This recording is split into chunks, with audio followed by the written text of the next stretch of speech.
Welcome to Sanding to Sailing. I'm Norm. Follow along as I refit my 1989 Com-Pac 27. Stick around to the end to see how I got my wires crossed.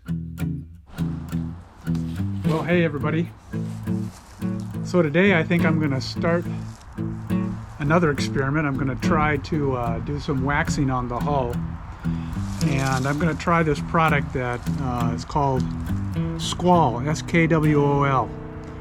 Seen it all over the internet, Instagram and so forth, and looks like great results, so I'll give it a try and I'll show you how it turns out. It seems to work pretty well. Take a look. That's what's been done.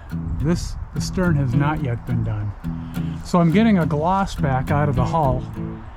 I think I'm going to have to go over it at least one more, maybe two more times just to get it to where I'm happy with it. Maybe hard to see, but here's where it's kind of chalky on the hull still. So let's see how I can get that stuff off. I actually found that the Squall product didn't buff out the oxidation as well as I wanted it to. So I did an initial pass with the Flitz product and then followed it with Squall. The Flitz really got the oxidation off, and Squall did a really nice job of buffing out the hull, giving it a nice even shine all the way across with no streaks whatsoever. Welcome to the shores of Leech Lake, everybody. Well, today is bright work day, and I got a good start on it, so I taped some things off, and I have to say, it's starting to look pretty good.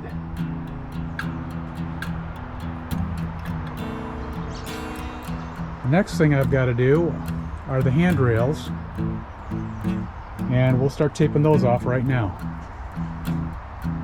If you've been following along, you know that this is the second time that I've had to tape off the teak.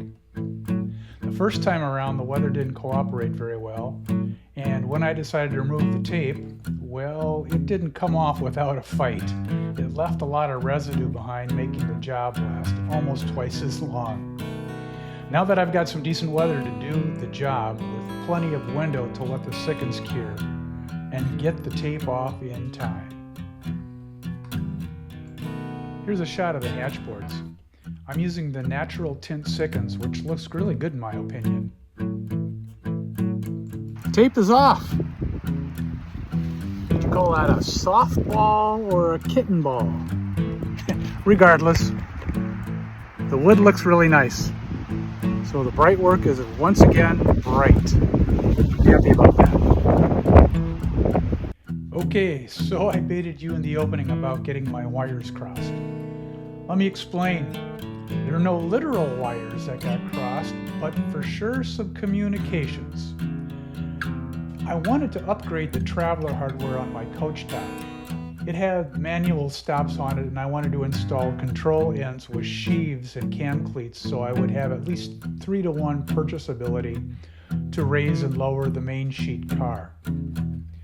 The Traveler on my 89 is a Schaefer 1 1/8 with a T-style rail with a 5/16 lip. I had the good folks at Garhauer build the control ends for me. They're absolutely beautiful stainless controls. The only problem, they were built for a 1-inch Traveler. This is where the wires were crossed and we had a definite failed communication. So these are custom built and not really returnable. I've had suggestions to shave down the Traveler to make them fit, but the Traveler is anodized aluminum, and even if I put Tef gel on them, there's a high likelihood of corrosion occurring down the road. Not to mention that I'd actually have a hacked up Traveler. I just purchased some Schaefer 1 1/8 control ends, which probably should have done in the beginning. They cost quite a bit more than the Garhauers, but I'm pretty confident that they're going to fit. Where does that leave me? Well, I will probably list the Garhauers on eBay, and if anybody watching has a 1-inch Traveler and you'll want these things, shoot me a note. Thanks for watching this episode, guys. Follow along as I continue the refit. I'll see you all in the yard.